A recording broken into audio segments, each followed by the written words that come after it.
आत्मदाह गरेका प्रेम प्रसाद आचार्यले उठाएका विषयमाथि छानबिन गर्ने मन्त्री परिषदको निर्णय। आत्मदाह गरेका प्रेम आचार्यलाई शहीद घोषणा गर्न माग गरिँदै जिम्मेवारी पाएको 8 दिनपछि मन्त्री अब्दुल खानले सम्हाले पदभार। कांग्रेस सधैँ आफू सरकारमा सहभागी हुनुपर्छ भन्ने मान्यता राख्ने गरेको केपी शर्मा ओलीको टिप्पणी। नेकपा यस निकट अनेरासो बिहुले माग्यो गृहमन्त्री रवि लामिछानेको राजीनामा। हामी प्रतिपक्षको भूमिका गर्छौं, सरकार ढाल्न पनि लागि पर्छौं, शेखर कोइरालाको तर्क। नेपालमा दोहोरो नागरिकता लिन पाइँदैन, गृहमन्त्रीबाट कानून मिचिएको भीम रावलको टिप्पणी। माओवादी केन्द्र र नेकपा बीच पार्टीको नाममा जुट्न सकेन सहमति। राष्ट्रिय निर्वाचनको मितिबारे सरकार र आयोग अझै पनि अलमलमा। थ्रेसहोल्ड कटाउन नसकेको नेकपा यसको समानुपातिक निर्वाचनमा सर्वाधिक खर्च। रवि लामिछानेको मुद्दा हेर्दैमा अर्को सुनवाई शुक्रबार गर्ने तयारी। राष्ट्रिय सभा उपनिर्वाचन एमाले र कांग्रेससँगै नागरिक उन्मुक्तिले पनि दियो उम्मेदवारी। पछि हटे सिडिओ भैरवाको जेल रेस्टुरेन्ट आजबाट पुनः सञ्चालनमा आउने। आगलागीबाट गोर्खाको 200 वर्ष पुरानो गुम्बामा क्षति पुग्यो। पोखरा वाइ दुर्घटना 6 वटा सब डिएनएबाट पहिचान गरिने। जुम्लामा लगातार हिउँ परेपछि स्थानीय प्रशासनले चोकचोकमा दाउरा बाल्न सुरु गर्दै चोरको बिगबिगी बढेपछि प्युठानको गाउँपालिकामा घुमन्ते व्यापारीलाई प्रवेश गर्न रोक लगाइयो। चोर समात्नेलाई 10,000 पुरस्कारको घोषणा। दर्शकबिन नमस्कार, तपाईँ हेर्दै हुनुहुन्छ नेपाल पोस्ट। म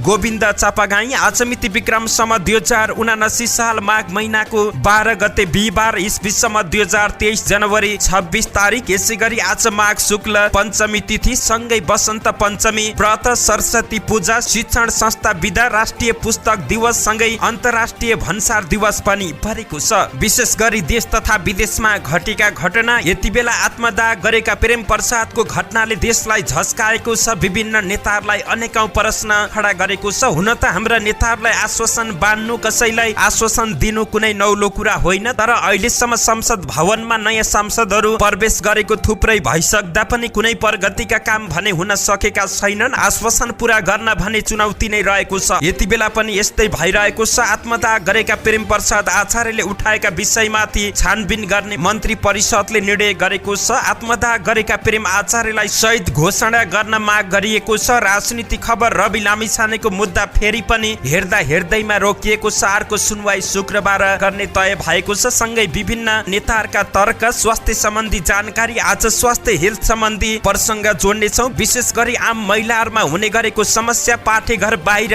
किन बच्चा बस्छ त यसका कारणहरू के हुन्, यसले असर के कस्तो पार्छ, सँगै यसको संकेत के कस्ता रहेका हुन्छन् र यसको समाधानहरू के हुन् त यस बारेमा पनि चर्चा गर्नेछौँ। लगायत आज दिनभरि कहाँ के हुँदैछ त सम्पूर्ण जानकारीहरू लिएर शुभ बिहानीसँगै यहाँ सामु उपस्थित भएका छौँ। हामी प्रति कुनै प्रतिक्रिया छन् भने तलको कमेन्ट बक्समा आफ्नो प्रतिक्रिया उल्लेख गर्न नभुल्नुहोला। तपाईँको प्रतिक्रियालाई मनन गर्दै अगाडि बढ्नेछौँ। आउनुहोस् समाचार सुरु गरौँ। आत्मदाह गरेका प्रेम प्रसाद आचार्यले उठाएका विषयमाथिको प्रसङ्गबाट।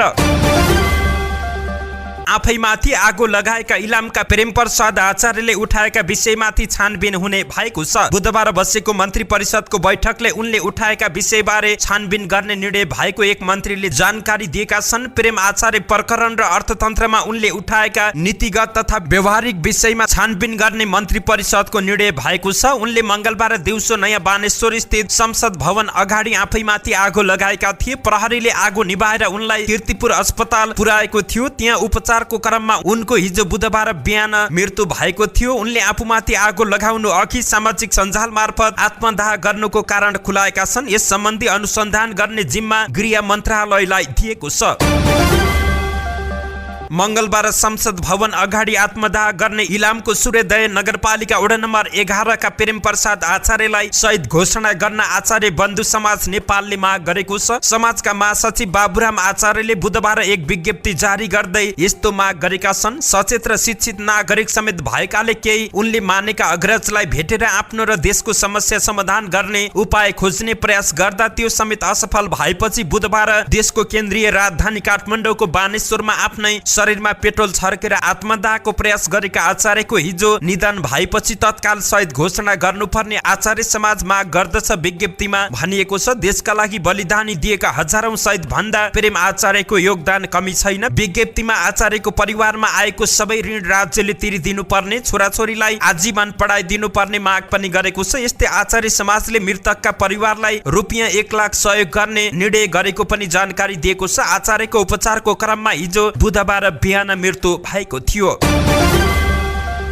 खानेपानी मन्त्री अब्दुल खानले जिम्मेवारी पाएको हिजो 8 दिनपछि पदभार ग्रहण गरेका छन्। पुस 11 गते जनमत पार्टीबाट बिना विभागीय मन्त्री बनेका खान माघ 3 मा खानेपानी मन्त्री बनेका थिए, तर पूर्व सहमति अनुसार आपूर्ति मन्त्रालय नपाएको भन्दै उनी मन्त्रालय गएका थिएनन्। मन्त्री खानले हिजो बुधबार दिउँसो मन्त्रालय पुगेर जिम्मेवारी सम्हाले। पदभार ग्रहण गर्दै मन्त्री उनले सुझाव लिएर मन्त्रालयको कामलाई प्रभावकारी बनाउने पनि बताए। स्वच्छ खानेपानीको अभावले लाखौं मानिस प्रभावित हुने भएकाले पानीको गुणस्तर परीक्षण गर्ने कामको सुरुवात गर्नुपर्नेमा उनले जोड दिएका छन्। खानेपानी सम्बन्धी समस्याहरू समाधानका लागि कार्ययोजना बनाएर काम गर्ने पनि उनले प्रतिबद्धता जनाएका छन्। मन्त्री खानले नीतिगतदेखि राजनीतिक अवरोधहरूको रिपोर्टिङ गर्न निर्देशन दिँदै आफ्नो कामलाई इमानदारीपूर्वक गर्न पनि निर्देशन दिएका छन्। सत्तारूढ दल नेकपा एमालेका अध्यक्ष केपी शर्मा ओलीले नेपाली कांग्रेसले आफ्नो पार्टी सधैँ सरकारमा सहभागी हुनुपर्छ भन्ने मान्यता राख्ने गरेको आरोप लगाएका छन्। ललितपुरको च्यासल स्थित पार्टी केन्द्रीय कार्यालयमा पार्टी स्कुल विभागद्वारा आयोजित विशेष अनुशिक्षण कार्यक्रममा बोल्दै अध्यक्ष ओलीले कांग्रेस आफू सरकारमा सहभागी भए भइगयो नि भन्ने एउटा मात्र सूत्र लिएर हिँड्ने गरेको बताएका छन्। कांग्रेसले देशबारे चर्चा र चिन्ता गर्न कहिल्यै पनि आवश्यक नठानेको भन्दै उनले कांग्रेसले भन्ने गरेको लोकतन्त्र र विकास भनेको व्यक्तिगत विकास मात्रै भएको आरोप लगाएका छन्। उनले भने कांग्रेसले देशको बारेमा चर्चा गर्नु चिन्ता गर्नु आवश्यक नै ठानेन। नेपाली कांग्रेसको एउटा मात्रै सूत्र रहेको छ, आफू सरकारमा हुनुपर्छ, भइगयो नि, त्यही हो लोकतन्त्र, त्यही हो विकास। नेपाली कांग्रेसको सरकार, देशमा लोकतन्त्र, देशमा विकास त्यही हो। यदि देशमा सरकार कांग्रेसको छ भने विकास कस्तो हुन्छ? अर्थतन्त्र ध्वस्त भए पनि केही छैन, विकास हुनुपर्नेको भएकै छ, त्यही हो विकास। यस्तोमा बोल्न नसक्ने अभिशप्त एउटा जमात हुन्छ। ओलीले केही पार्टीहरू सामाजिक असन्तुष्टिलाई उपयोग गर्न आएको भन्दै उनीहरूको राजनीतिक टिकाउ नहुने धारणा समेत राखेका छन्।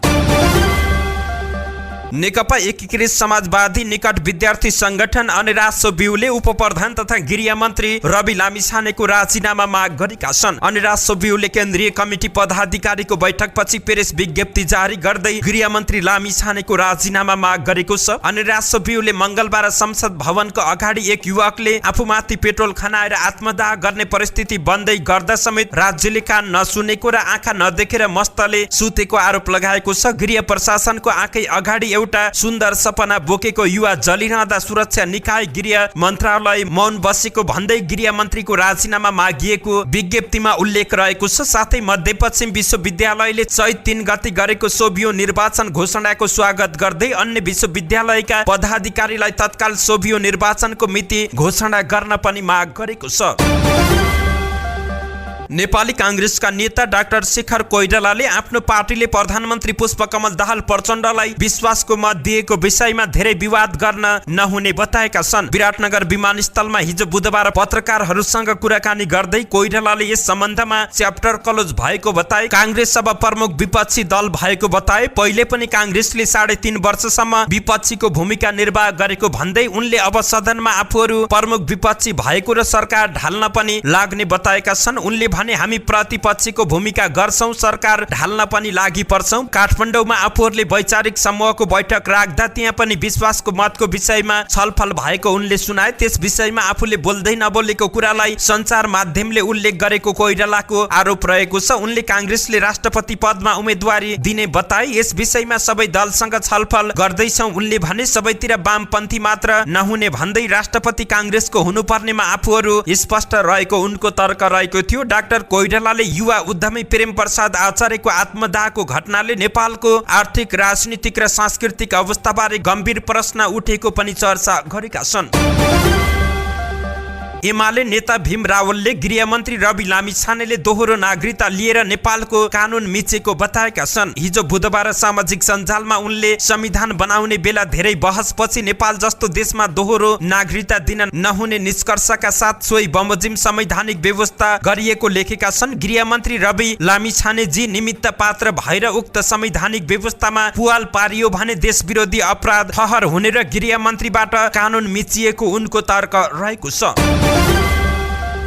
नेकपा माओवादी केन्द्र र नेपाल समाजवादी पार्टी नेसपा बीचको एकता पार्टीको नाम के हुने भन्ने विषयमा अड्किएको छ। माओवादी केन्द्रका वार्ता टोलीका संयोजक कृष्ण बहादुर महरा र नेसपाका वार्ता टोलीका संयोजक गंगानारायण श्रेष्ठ बीच दुई पटक छलफल गरे पनि अन्तिममा पार्टीको नामलाई लिएर अड्किएको छ। नेसपा वार्ता टोलीका संयोजक श्रेष्ठले नेकपा नराखेर समाजवादी पार्टी बनाउनु पर्ने अडान राखेका छन्। माओवादी केन्द्रका वार्ता टोली संयोजक महरा सहितको टोली पार्टीको नाम नयाँ राखे पनि नेकपा छुटाउन नहुने पक्षमा रहेका छन्। माओवादी केन्द्र र नेसपा बीच पार्टी एकता गर्ने विषयमा कुनै शंका छैन, कुनै कन्फ्युजन पनि छैन। प्रधानमन्त्री प्रचण्ड निकट एक नेताले भने हामी पार्टीको नाम समाजवादी राखे पनि नेकपा राख्नुपर्छ भन्ने रहेका छौं। उहाँहरू नेसपा नेकपा राख्न हुन्न भन्ने पक्षमा हुनुहुन्छ। कुरा त्यसमा मिलिराखेको छैन। पार्टी एकताका विषयमा वार्ता टोलीबाट कुरा नमिल्ने देखिएपछि शीर्ष नेताहरू बसेर टुङ्गो लगाइने भएको छ। अब माओवादी अध्यक्ष एवं प्रधानमन्त्री पुष्पकमल दाहाल प्रचण्ड र नेसपा अध्यक्ष बाबुराम भट्टराई बसेर पार्टी एकताका विषयमा छलफल गरेर टुङ्गो लगाउने जिम्मा दिएको छ। पार्टीको चुनाव चिन्हका विषयमा भने कुनै समस्या नहुने नेताहरूले बताएका छन्। राष्ट्रपति विद्यादेवी भण्डारीको कार्यकाल आउँदो फागुन 29 गते सकिँदैछ। 2074 साल फागुन 29 गते निर्वाचित भएकी उनको 5 वर्षीय कार्यकाल पूरा हुँदै गर्दा नयाँ राष्ट्रपतिको चयनको प्रक्रिया भने अझै अगाडि बढ्न सकेको छैन। बहालवाला राष्ट्रपतिको कार्यकाल सकिनुभन्दा 1 महिना अघि निर्वाचन गर्नुपर्ने व्यवस्था भए पनि हालसम्म निर्वाचन आयोगले निर्वाचनको मिति घोषणा गर्न सकेको छैन भने सत्ता घटक दलले पनि निर्वाचनको मिति तोक्नका लागि आयोगसँग हालसम्म परामर्श गरेको छैन। नयाँ बनेको सत्ता समीकरण अनुसार राष्ट्रपति पद एमाले पाउने सहमति भएको थियो, तर एमाले भित्र पनि राष्ट्रपतिको निर्वाचन बारे कुनै छलफल नभएको एमाले वरिष्ठ उपाध्यक्ष सुभाष नेमाङले जानकारी दिएका छन्। प्रतिनिधि सभाको समानुपातिक निर्वाचनमा सहभागी दलहरूले निर्वाचन आयोगलाई खर्च विवरण बुझाएका छन्। थ्रेसहोल्ड कटाएका साथ सहित 47 दलहरूले खर्च विवरण बुझाएका छन्। समानुपातिक तर्फ नेकपा एमाले, कांग्रेस, माओवादी केन्द्र, राष्ट्रिय स्वतन्त्र पार्टी, राप्रपा, जनता समाजवादी पार्टी, जसपा र जनमत पार्टीले थ्रेसहोल्ड कटाएका थिए, तर निर्वाचनमा थ्रेसहोल्ड कटाउन असफल बनेको माधव नेपाल नेतृत्वको नेकपा एकीकृत समाजवादीले सबैभन्दा धेरै खर्च गरेको उल्लेख गरेको छ। समानुपातिकमा 1,05,60,067 मत सदर भएकोमा नेकपा यसले 3% अर्थात् 3,16,803 न्यूनतम मत प्राप्त गर्न सकेको थिएन। उसले 2,98,391 मत ल्याए पनि थ्रेसहोल्ड कटाउन 18,412 मत अपुग भएको थियो। तर दलहरूले बुझाएको खर्च विवरणमा नेकपा यसले 1,90,89,500 खर्च उल्लेख गरेको छ। निर्वाचनमा सहभागी भएका 47 दल मध्ये यो सबैभन्दा धेरै रहेको छ। समानुपातिकमा 5,88,849 मत ल्याएको राप्रपाले 1,89,000 खर्च गरेको छ। नेपाली कांग्रेसले 1,55,32,578, नेकपा एमाले 1,33,26,693, माओवादीले 1,04,03,46 खर्च गरेको छ। यस्तै प्रतिनिधि सभामा चौथो शक्तिको रूपमा स्थापित भएको रवि लामिछाने नेतृत्वको रासोपाले 36,86,225 खर्च गरेको छ। यो पार्टीले समानुपातिकमा 11,30,344 मत ल्याएर 13 सांसद ल्याएको थियो। यस्तै जसपाले 35 लाख, जनमतले 3,88,000, नागरिक उन्मुक्तिले 10,13,000, लोसपाले 9,50,000, नेमकीपाले 28,76,250, राष्ट्रिय जनमोर्चाले 3,91,065 खर्च गरेका छन्। उपप्रधान एवं गृहमन्त्री रवि लामिछानेको मुद्दा हेर्दैमा राखिएको छ। लामिछानेको नागरिकता विवाद सम्बन्धी मुद्दाको अर्को सुनवाई शुक्रबार हुने गरी हेर्दैमा राखिएको हो। कामु प्रधान न्यायाधीश हरिकृष्ण कार्की, न्यायाधीश विशम्भर प्रसाद श्रेष्ठ, ईश्वर प्रसाद खतिवडा, डाक्टर आनन्द मोहन भट्टराई, अनिल कुमार सिन्हाको इजलासमा लामिछानेको तर्फबाट हिजो बुधबार 3 जनाले बहस गरेका छन्। अधिवक्ताहरू वरिष्ठ अधिवक्ताहरू सुनिल पोखरेल र सुशील पन्त सहित सह न्यायाधिवक्ता सञ्जीव नटराज रेग्मीले लामिछानेको पक्षमा बहस गरेका हुन्। बहस नसकिएकाले अर्को सुनुवाई शुक्रबारको लागि तोकिएको छ। लामिछाने नेपाली नागरिक रहँदै गर्दा अमेरिकाको नागरिकता लिएको र अमेरिकाको नागरिकता लिने समयमा कुनै निवेदन पेश नगरेको, अमेरिकाको नागरिकता प्राप्त गरिसकेपछि पनि नेपाली नागरिकता त्याग गर्नका लागि निवेदन नदिएको र उताको नागरिकता प्राप्त गरेको कुरा गोप्य राखेको तथा अमेरिकाको नागरिकता त्याग गरेको भने पनि त्यसको निस्सा नबुझाएको कारण उनको नेपाली नागरिकता कायम नरहेको भन्दै उनी विरुद्ध सर्वोच्च अदालतमा मुद्दा दर्ता भएको थियो। निष्क्रिय भइसकेको पुरानो नागरिकता राखी पार्टी दर्ता गरेको प्रतिनिधि सभा सदस्यमा उम्मेद्वार बनी निर्वाचित भएको भन्दै ती सबै प्रक्रिया र प्राप्त पद खारेज गर्न माग गर्दै सर्वोच्चमा मुद्दा दर्ता भएको थियो। राष्ट्रिय सभाको उपनिर्वाचनका लागि 3 जनाको उम्मेदवारी परेको छ। लुम्बिनी प्रदेश अन्तर्गत रिक्त 1 पदका लागि हुन लागेको निर्वाचनमा 3 जनाको उम्मेदवारी दर्ता भएको छ। प्रदेश निर्वाचन कार्यालय दाङका अनुसार नेकपा एमालेबाट कुमार दसौदीले उम्मेदवारी दिएका छन्। नेपाली कांग्रेसको तर्फबाट माधव प्रसाद आचार्यले उम्मेदवारी दर्ता गराएका छन्। उपनिर्वाचनका लागि सत्ता साझेदार दल नागरिक उन्मुक्ति पार्टीले पनि उम्मेदवारी दर्ता गराएको छ। यसमा राजेन्द्र वीर रायले उम्मेदवारी दिएका छन्। एमालेका खिमलाल भट्टराईले प्रतिनिधि सभा निर्वाचनमा उम्मेद्वार बन्नका लागि राजीनामा दिएपछि रिक्त भएको पदमा उपनिर्वाचन हुन लागेको हो। जिल्ला प्रशासन कार्यालय रूपन्देही भैरवामा रहेको जेल रेस्टुरेन्ट बन्द गर्ने निर्णयबाट पछाडि हटेको छ। हिजो बिहान प्रशासन कार्यालयले बोलाएर रेस्टुरेन्ट खोल्न अनुमति दिएको सञ्चालक दिपु जयसवालले जानकारी दिएका छन्। हिजो बिहान सहायक सिडिओ सरले बोलाउनु भएको थियो। पछि गएर सिडिओ सरले हामीले सञ्चालनमा रोक लगाएका छैनौं, घरेलु उद्योगसँग गएर समन्वय गर्नुस् भनेर भन्नुभयो। जयसवालले भने गत सोमबार सिडिओ सहितको अनुगमन टोलीले देवकोटा चोकमा रहेको उक्त रेस्टुरेन्ट बन्द गरिदिएको थियो। रेस्टुरेन्टको ढाँचा जेल जस्तो रहेको र त्यहाँ प्रयोग भएका सामग्री सुरक्षा निकायले प्रयोग गर्ने खालको रहेको र सोबारे अनुसन्धान गर्नुपर्ने भन्दै रेस्टुरेन्ट प्रशासनले बन्द गरिदिएको थियो। तर प्रशासन कार्यालयले जिकिर गरेको ती रेस्टुरेन्टमा प्रयोग गरिएका सामग्री मात्र खेलौना रहेको र मनोरञ्जनका लागि प्रयोग गरिएको सञ्चालक जयसवालले बताउँदै आएका छन्। उनले रेस्टुरेन्टमा प्रयोग गरिएको बन्दुक मेलाहरूमा बेलुनमा हान्ने खेलौना बन्दुक रहेको बताए। प्रशासनले निर्णय फिर्ता लिएसँगै आजबाट पुनः रेस्टुरेन्ट खुल्ने उनले जानकारी दिएका छन्। आगलागीबाट गोर्खाको चुमनुब्री गाउँपालिका वडा नम्बर 2 स्थित हिनाङ्गमा रहेको पुङजे गुम्बामा क्षति पुगेको छ। मंगलबार अपराह्न आगलागी हुँदा गुम्बामा क्षति पुगेको छ। सोलर सर्ट हुँदा गुम्बामा आगलागी भएको थियो। आगलागीबाट करोडौंको क्षति भएको अनुमान गरिएको गुम्बामा पुगेर फर्किएका गण्डकी प्रदेशका सांसद नन्द प्रसाद नेउपानेले जानकारी दिएका छन्। नेउपाने सहित गोर्खाका प्रमुख जिल्ला अधिकारी शंकर हरि आचार्य, प्रहरी उपरीक्षक केदार खनाल लगायत गुम्बा आगलागी भएको ठाउँ पुगेर निरीक्षण गरेका थिए। करिब 200 वर्ष पुरानो गुम्बामा आगलागीबाट करोडौंको क्षति पुगेको छ। सांसद नेउपानेले भने गुम्बा पुनः निर्माण गर्न प्रदेश सरकार र केन्द्र सरकारले सहयोग गर्नुपर्छ। गुम्बा पुनः निर्माणका लागि आफूले सक्दो पहल गर्ने सांसद नेउपानेले स्थानीय बासिन्दासँग प्रतिबद्धता समेत जनाएका छन्। बस्ती भन्दा टाढा रहेको गुम्बामा आगलागी भएको थियो। गुम्बामा लागेको आगो धेरै समयसम्म निभाउन सकिएको थिएन। यो गुम्बामा भिक्षुहरू र चुमनुब्री क्षेत्रका केही ज्येष्ठ नागरिकहरू पनि बस्ने गरेको जानकारी प्राप्त भएको छ। पोखरा हवाई दुर्घटनामा मृत्यु भएका मध्ये 6 वटा शव पहिचान हुन बाँकी नै रहेको छ। काठमाडौँ ल्याइएका 48 मध्ये 6 वटाको शव पहिचान हुन बाँकी रहेको त्रिभुवन विश्वविद्यालय त्रिवी शिक्षण अस्पतालले जानकारी दिएको छ। अस्पतालका फरेन्सिक विद डाक्टर तुलसी कणेलले फरेन्सिक र फिङ्गर प्रिन्टबाट 42 जनाको शव पहिचान गरिएको बताए। 6 वटाको शव अब DNA परीक्षणबाट पहिचान गरिने उनले जानकारी दिएका छन्। 6 वटाको शव अत्याधिक जलेको हुनाले हामीले फरेन्सिक र फिङ्गर प्रिन्ट विधिबाट पहिचानमा समस्या भयो, त्यसैले DNA विधिबाट पहिचान गर्ने प्रक्रिया सुरु गरेका छौं उनले भने। नेपाल प्रहरीको प्रयोगशालामा शवको DNA परीक्षण गरिनेछ। उनले DNA परीक्षणका लागि मृतक र मृतकका नातेदारको नमुना संकलन गर्ने काम भइरहेको जानकारी दिएका छन्। यो विधिबाट शव पहिचान गर्न कम्तीमा 22 दिन लाग्नेछ। विमान दुर्घटनाका 48 शव फरेन्सिक जाँचका लागि काठमाडौँ ल्याइएको थियो भने पोखरामा 22 शवको जाँच गरिएको थियो। गत माघ 1 गते काठमाडौँबाट पोखरातर्फ गइरहेको यति एयरलाइन्स को जहाज सेती नदीको खोजमा दुर्घटना हुँदा जहाजमा सवार 72 जनाको मृत्यु भएको थियो। जुम्लामा भारी हिमपात भएपछि स्थानीय प्रशासनले चोकचोकमा दाउरा बाल्न सुरु गरेको छ। जुम्लामा लगातार हिमपात भइरहेको छ। हिमपातका कारण चिसोले जनजीवन प्रभावित भइरहेको छ। चिसोले 3 दिनदेखि वायु सेवा बन्द भएको छ भने कर्णाली राजमार्ग पनि हिजो बिहानदेखि अवरुद्ध भएको छ। मंगलबारदेखि निरन्तर हिउँ परेपछि स्थानीय प्रशासनले मुख्य चोकहरूमा दाउरा बाल्ने अभियान सुरु गरेको छ। जिल्ला प्रशासन कार्यालय जुम्लाका प्रमुख जिल्ला अधिकारी मुकेश कुमार केसरीका अनुसार जुम्लाको मुख्य बजार बाल मन्दिर जिल्ला प्रशासन कार्यालय अगाडि काले खोली र बस पार्कमा दाउरा बाल्न सुरु गरिएको छ।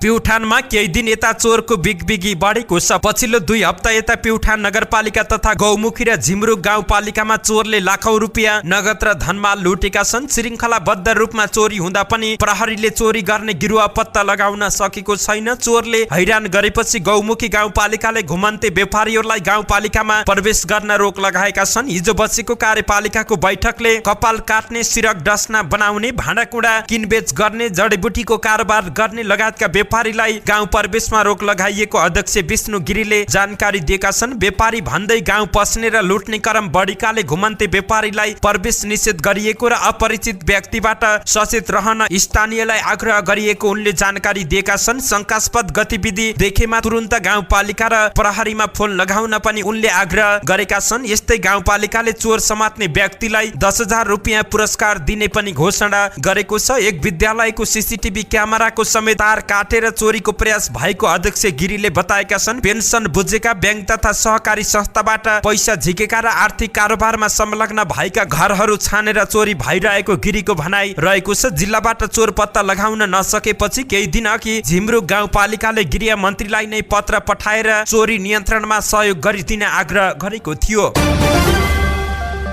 अब स्वास्थ्य हेल्थ सम्बन्धी जानकारी। पाठेघर बाहिर किन बच्चा बस्छ त भन्ने प्रसङ्गमा गर्भ अवस्थाको समयमा धेरै शारीरिक परिवर्तन हुने गर्दछन्। जब निषेचित अण्डा पाठेघरमा जोडिन्छ तब गर्भ अवस्था सुरु हुन्छ। तर कतिपय गर्भवती महिलाहरूमा भने पाठेघर बाहिर बच्चा बस्ने समस्या पनि हुन्छ। श्रीमानको शुक्रकीट र अण्डाशय मिलेर जाइगोट बन्छ। त्यो जाइगोट बन्ने प्रक्रिया अण्डवाहिनी नलीमा हुन्छ र पछि त्यो पाठेघरमा आउँछ। पाठेघरमा त्यो नै 9 महिना हुर्किन्छ। विभिन्न कारणले जाइकोस पाठेघरमा नआएर अण्डावाहिनी नली अण्डाशयमा आन्द्राको माथि बोसोमा आन्द्रामा पाठेघरको तल्लो तहमा गएर टाँसिन्छ र त्यहाँ हुर्काने प्रयास गर्छ। यसलाई पाठेघर बाहिर बच्चा बसेको वा एक्टोपिक प्रेग्नेन्सी भनिन्छ। सामान्यतया 1 देखि 10% गर्भवती महिलामा यो समस्या हुने गरेको छ। यसका लक्षणहरू के छन् त भन्ने प्रसङ्गमा पाठेघर बाहिर बच्चा बस्दा देखिने पहिलो लक्षण गर्भ अवस्था जस्तै महिनावारी रोकिनु हो, साथै धेरै वाकवाकी लाग्ने, तल्लो पेट दुख्ने र रगत बग्ने समस्या हुन्छ। बच्चा बसेर पनि फुटिसकेको रहेछ भने बेहोस हुने, चक्कर लाग्ने, धेरै रगत बग्ने र मृत्यु समेत हुन सक्छ। पाठेघर बाहिर बच्चा बस्नुको कारण के हो त भन्ने प्रसङ्गमा पाठेघरको भित्री तहमा संक्रमण, महिला संक्रमण भएर ट्युबमा क्षति भएको अवस्थामा, पाठेघर तथा अण्डवाहिनी नलीको अन्य समस्या, ट्युबको पहिला नै शल्यक्रिया भएको भए अर्थात् जन्मजात पाठेघर र ट्युबको नै समस्या। ध्यान दिनुपर्ने कुराहरू के हुन् त भन्ने प्रसङ्गमा पाठेघर बाहिर बच्चा बसेका अधिकांश महिला अवस्था खराब भएपछि मात्र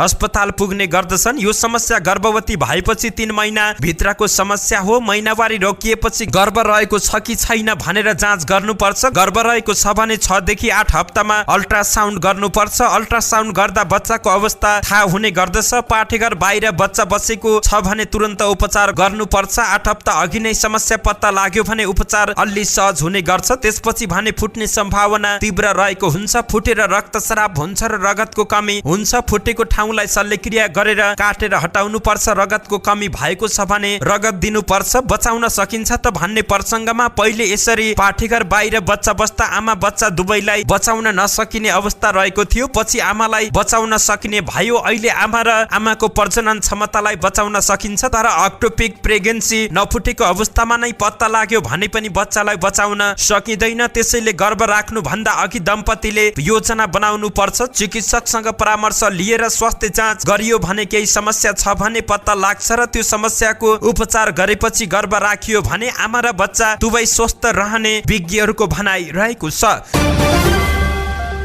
धन्यवाद। यस्तै ताजा समाचारको लागि नेपाल पोस्ट हेर्दै गर्नुहोला।